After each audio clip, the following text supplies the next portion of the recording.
নমস্কাৰ। গ্ৰাম্যানুভূতিৰ সমাৱেশেৰে গাঁৱৰ মাদকতাত মোৰ জীপাল পৃথিৱী শীৰ্ষক ভিডিঅ' শিতান্তিৰ অন্য এটি ভিডিঅ'লৈ আপোনাক স্বাগতম জনাইছোঁ। নমস্কাৰ দৰ্শকবৃন্দ। এই দৃশ্য পুহ আৰু মাঘ মাহৰ মকৰ সংক্ৰান্তিৰ দিনা তথা মাঘৰ দুমাহীৰ ৰাতিপুৱাৰ এক আপুৰুগীয়া দৃশ্য। আপুৰুগীয়া বুলিয়েই ক'লোঁ আৰু দিয়ক। তেনেকৈ কোৱাৰ থল আছে বুলি ভাবিয়েই কৈ দিলোঁ আৰু।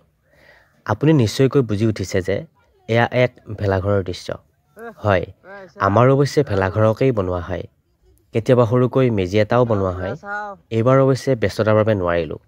বাৰু যি কি নহওক, দুমাহীৰ দিনা বছৰটোত শেষৰ বাৰৰ বাবে যেন ভেলাঘৰৰ ওপৰত উঠি অলপমান ফূৰ্তি কৰিব নোৱাৰিলে যেন সকলোবোৰ অথলে যায়, তেনে এক মনোভাৱেৰে এইটো এটা যেন পৰম্পৰাতেই পৰিণত হৈছেগৈ। এনেকৈ এটা প্ৰজন্মৰ পৰা আন এটা প্ৰজন্মলৈ এই আনন্দ উল্লাস ভৰা সময়বোৰ চিৰপ্ৰবাহিত হওক অন্তৰৰ পৰা অন্তৰলৈ, সেয়াই আশা ৰাখিছোঁ। সম্পূৰ্ণ ৰীতি নীতিৰে যিখিনি মুখে মুখে চলি আহিছে সেয়াৰেই অগ্নিদেৱতাক পূজাৰ বাবে আগবাঢ়িল। তাৰ পিছৰ পৰিণতি এয়া।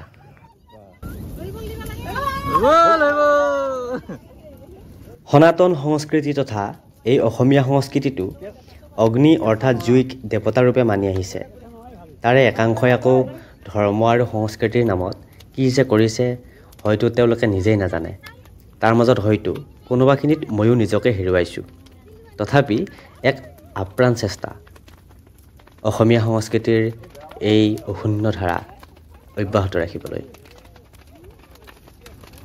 বাৰু যি কি নহওক, তাৰ মাজতে কিছু নিয়ম যেনে কণী, তিল, তামোল পাণ, চাউল আদি হেনো অগ্নিদেৱতাক অৰ্পণ কৰিব লাগে। সেই বুজি নিদিয়াও নহয়। আমাৰ কণ কণ মইনাকেইজনী তথা ভণ্টি, বৌ, খুৰীহঁতে তাকেই কৰিছে। এই ধোঁৱাবোৰে হয়তো আকাশ চুব।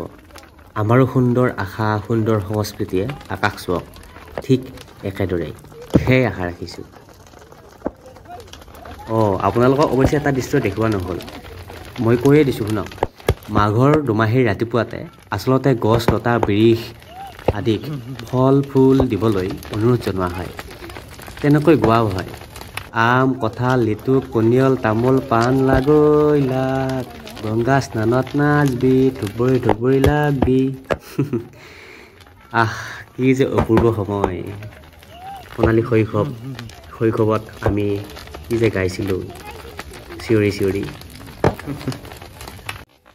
আৰু তাৰ পাছতেই মাঘৰ দুমাহীৰ দিনা ৰাতিপুৱাতে গা ধুই অগ্নিদেৱতাক পূজা আগবঢ়াই ভেলাঘৰ বা মেজি জ্বলাই সৰু বৰ সকলোৱে তাৰ উত্তাপ লওঁ।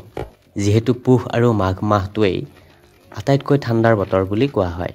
সেইবাবেই জুইৰ উত্তাপ লৈ যাতে আমি সকলোৱে সুস্থ শৰীৰ আৰু মনেৰে আগন্তুক সময়ত আগবাঢ়িব পাৰোঁ, তাৰ বাবেই অগ্নিদেৱতাক প্ৰাৰ্থনা কৰা হয় এই ভেলাঘৰৰ মাধ্যমেৰে।